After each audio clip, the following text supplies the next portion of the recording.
Welcome today. Here we are with was part of our influencer series, and it's extremely fitting here, Lyndon, that we are here in the deck chairs, aren't we, to celebrate the retirement of Mr. Lyndon Bent, who has been at the absolute forefront of one of the country's largest independent agents over the course of the last few decades anyway, isn't it? So first of all, is it congratulations? Is it? Well, I mean, I hope so. Yes. I mean, really, at the moment, it's Is not that what feeling. the rest of the staff are saying? Or? Yeah, exactly. Yeah, good riddance. He's gone. No, I mean, it's not feeling like retirement just yet because obviously COVID has taken its toll, and I'm not really being able to do the things that I really wanted to do when I retired. No, all those plans. All those plans, you're ready to go. slightly Don't scuppered. worry. It's just. But the good kick news back. is the boys and girls back at Bradley's are doing a fantastic job. They're They are really working kind hard. of team. They're getting you. They're a great bunch of people, and I'm so immensely proud of them. 28 years with Bradley's, and since founding Bradley's, there's been lots of ups and downs. But Well, we're going to come to them. We're going to come to them. As I said, I won't spoil let me it. get into my Paxman groove there, Lyndon. As I said, I'm not Christopher Watkins, but I can still do this. Right, so, and people say I don't do my research, but I actually did. And There we go. That's the first. It is a first. It's probably the first meeting I have actually prepped for you, which ironically explains why it took me 15 years to finally sell you anything. But your LinkedIn profile, 43 years in the industry, and as you said, 28 years since co-founding Bradley's. Yep, absolutely. Wow. It's been a long journey, but one that's flashed by on one hand, but on the other hand, it's just been full of amazing moments. Well, I mean, one of which being meeting you, of course. I mean, I know I didn't buy anything. I thought from we'd you save the that first till time. the middle. But Yes. Should we talk about it? Actually, let's go back. Absolutely. The first time we came to meet you, I can't even remember what iteration of software I was trying to be selling you. It was Phoenix software. Phoenix Matchmaker. Phoenix still used at Connell, so it's There still you going go, strong. see? And we turned up, and you've been really kind, and you set us up in. Actually, not so we're down here just so anyone gets the scene here. This isn't Lyndon's back garden here. We are in the wonderful Hotel Davani in Exeter here. Yeah, not very far from the sea, as you can tell from the deck. That's what we know. So you will hear the odd squawk, and that's not the locals. That's the seabirds. But you invited us to a golf club, which is always it's better than a Weatherspoons. Owned by Nigel Mansell at the time. I didn't even know that. There we go. This life passes me by, and it was one of those. I think you'd always had a very serious view, hadn't you, on software, because you've been designing your own bespoke there. So when we came to see you, it was a proper. You have some casual meetings, and you have some where you feel like you're rocketed into it, and you took us through.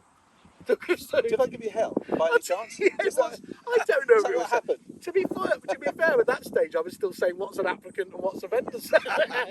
Everything just passed me by. But we did exactly what we wanted. You did, and this is the thing. That was the key to it. And I always feel that software is something that's never going to sell you more houses, but it is something that's going to help you release your time to get on and do the job. And that's the critical thing, isn't it? Yeah. So Absolutely. what's Bradley's now 32 offices? Am I right? Yeah, that's right. So 32 offices, and there's the big point about it, isn't you said? And I think the way you summarised that was perfectly.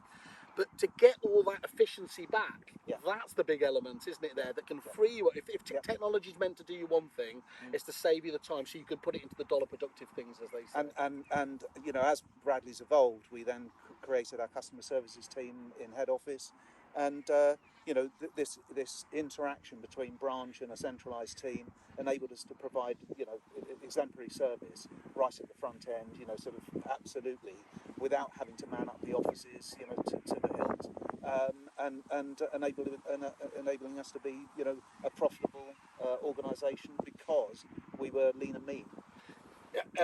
Like my good self. Just like you. Right, and I am going to take the odd glass of water here, as I can tell the water so we'll do there. that. So let me just ask you that as a question then. Do you think that those client services departments are really the secret source of the multi-office agents these days? I mean, it tends to be only those that have the time, energy, resources to put into it. I mean, you've got to be a critical mass to make that work for you, but I think that it doesn't need a massive amount of people to be able to provide the support for the branches.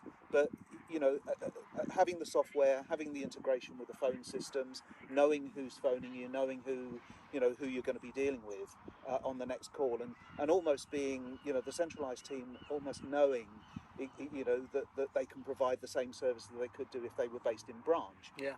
It is absolutely. That's a game changer, isn't it? Absolutely. And I think, Totally. I mean, going back to those funny old days were there. It is perfectly possible, isn't it, that you can have ideas and innovations that it takes the platform a while to catch up with, isn't it? You know, like, so what I mean by there is all this really cool stuff you were talking about there, the integration with the phone systems. Yeah. We've all had this aspiration, haven't we, Yeah. tomorrow's world style, but it has taken a long time to get It to the took right a long place. time. It was something that I always had in my mind that I wanted to be able to do.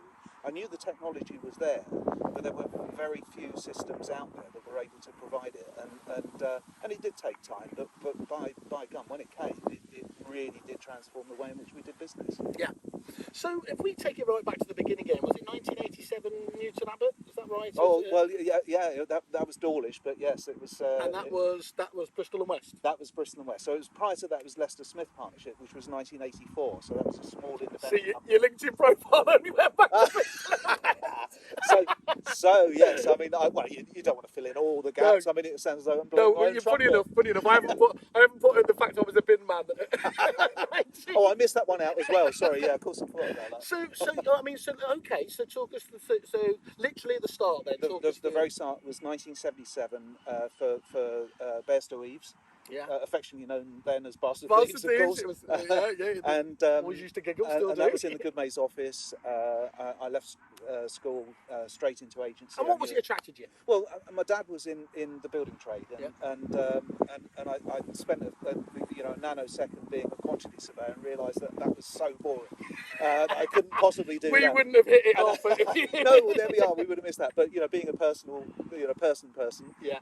I felt that there was something in between. And an agency, sort of jumped out at me, and that was what I wanted to do. I even flunked my O levels as they were then, not GCSEs. Knowing that I've got a job. It's hard to flunk a GCSE, but I did it. Well done, you. Yeah. But no, I had a mission that I was on, and I wanted to get on in a state agency, and my first aspiration was to be the youngest manager for Bairstow Eves. I achieved that, age 20. Still had my white socks and didn't have an earring, but that was the era. Well, we're out for your dinner tonight, so maybe your dream can come true. You wake up in the morning. Don't You've even been wailed. I also wanted to have my own business by the time I was 30. I only missed that by a year, and I wanted to retire at 60, and I've done that. So this is fantastic. So is there anything that you regret over there? Not to get all maudlin. Was there anything that you when you look back and some things that change, make you stronger and everything else? But is there anything you just felt? I think that anyone who says that they haven't got regrets is basically fibbing, because you're delusional indeed. Yeah.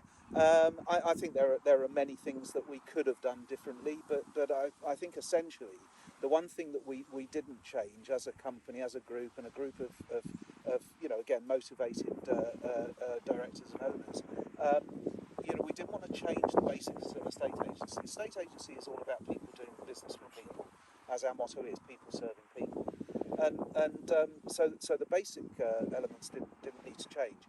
What did obviously change was the economy back in 2007. The uncontrollables, though. The uncontrollables. Yeah. We had no control over that, and we all know that the property industry is up and down like a yo-yo. Yeah. We're seeing the highs now, but we know that that's going to end in some kind of slow off. As a stamp duty holiday, pales into insignificance. This mythical balance market, and what does it last for? About 0.8 of a nanosecond. Yeah, exactly. And I was talking to somebody the other day. The bizarre thing is, this has obviously been the busiest time for agents. One of the busiest times for years and years. Not that anyone's going to take out the world's smallest violin, but for suppliers, it's been really appalling, because of course agents haven't had a moment to look left, right, and centre here. And of course, what we know will come out the other side is it will be like, I'm a bit worried about the market now. So we're going to have to watch our pennies now. So.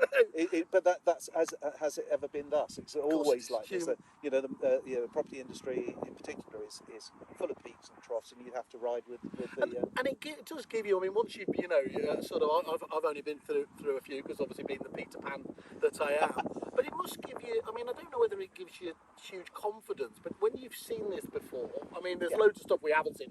No one's seen a coronavirus, but when you've been through those just classic ups and downs, which to the people in the middle of the maelstrom, as it was there, it is all consuming and it's going to, it feels like, but that you being able to then communicate that to the staff is a key element of being a leader. Yeah, I think that is it exactly. It's making the right moves at the right time, and Brian, chairman, who's been a massive leading light to the company. He's a great footballing fan, Liverpool fan, as you know, and he says it's like playing the offside trap.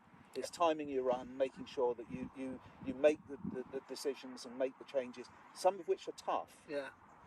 And I'm glad you turned the sun on for me, just so I could squint a little bit more for you. Would you like that's absolutely fine, no problem at all.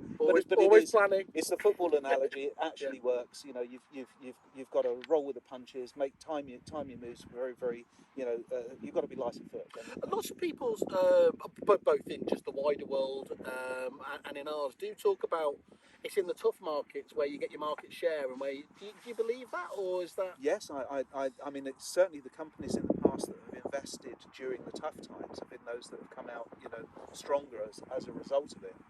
It's very difficult to invest when the market's on its knees.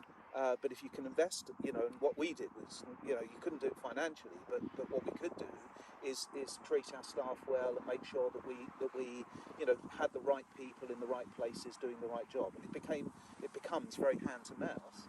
But if you are absolutely on it and making sure your staff are doing everything they can to generate business, you'll survive. Yeah, yes, absolutely great. Well, look, we've got a gang of people waiting to see you. They want to be fed. They don't want to. I think they only of the liquid variety. But I think, I mean, talking about this over the years, it has been an absolutely the reason you have to be in our influencer series. I can say from the very beginning, as we said, I think when you first announced it, to have that many people go on there and the strength of feeling they have towards you, it's really been an honour and privilege knowing you. So that's really nice. I was really humbled by all of that, and everyone's been brilliant. I've loved every minute of it. I love all the people that I've been in touch with. Well, there is an exception which you know about, but we won't talk about. It's like I wanted to keep away from the legals, so I do tell that story a lot, and I will talk to you about that later. He's still going, by the way. But anyway, there we go. But it's lovely that this industry can put people out you that allow a reprobate like me to not just make a living out of it. But it was always I genuinely thought, well, what do I do when I sold out first time? Do you just, and you can't not I feel like I just miss the people too much. You're part of the family, mate. Yeah, it is. Well, look, just one more thing before we go. So, the team did say he's going to be massively insulted by this, because I thought I'd buy you. I actually was going to buy it myself, but I have got you this little shirt here that just says you cannot retire from being awesome. So, although it's in an extra large one there. We go. Here we go. Bring it in. Thank you, Lyndon. You are double jab, yeah. Yes, I am triple jabbed. Good. I've had all of them. The Russian one was very Moorish. So, Lyndon, thank you once again today. I wish you all the very best. Absolutely no doubt we're going to be catching up. Oh, without a doubt. I may be, lurking in the background, but I haven't gone. Lurking. What a great. Put that on your LinkedIn profile.